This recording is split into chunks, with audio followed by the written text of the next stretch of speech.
Hello guys, কেমন আছো তোমরা সবাই? কালকে চলে গেছিলাম ঠাকুরবাড়ি ঠাকুরনগর। কারা কারা আসো এই ঠাকুরবাড়ি মেলাতে? আমার মামা বাড়ি এই যে চলে এসেছি ঠাকুরনগরে স্টেশনে, ট্রেনে করে নিলাম। দেখলাম নেমেই দেখছি কত ভিড়। আমরা এসেছিলাম 10টা 10 ট্রেনে, তখন রাত্রেবেলায় এত ভিড়।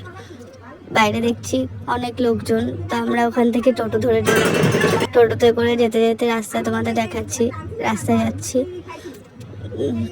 যেতে যেতে দেখলাম অনেক মানুষ চলে এসেছে, অনেক দল ঢুকছে, অনেক দোকানপাট বসে গেছে, অনেক লোকজন চলে এসেছে। দেখলাম অনেক ওই টাইমেও রাত্রেবেলা অনেক অনেক ভিড় ছিল। এই যে এটা হচ্ছে আমাদের দোকান, আমরা বাতাসের দোকান দিই। যারা যারা চলে আসবে মেলায় আমাদের দোকানে এসো।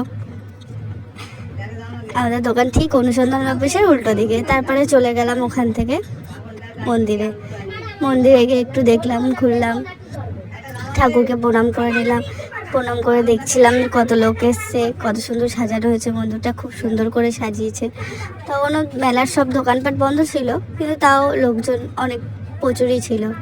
ওখান থেকে একটু মন্দিরটা ঘুরলাম, মন্দিরটা তোমাদের সাথে দেখালাম। দেখো সবাই কেমন লাগছে। এই যে যেখানে স্নান হবে বারুণের মেলার, দেখো আজকে কত ফাঁকা, কিন্তু যেদিন স্নান থাকবে এখানে ঢোকাও যাবে না, এতটাই ভিড় হয়। কারা কারা আসে এই বারুণী মেলায় স্নান করতে বলো? এই যে দেখো সব দল ঢুকছে।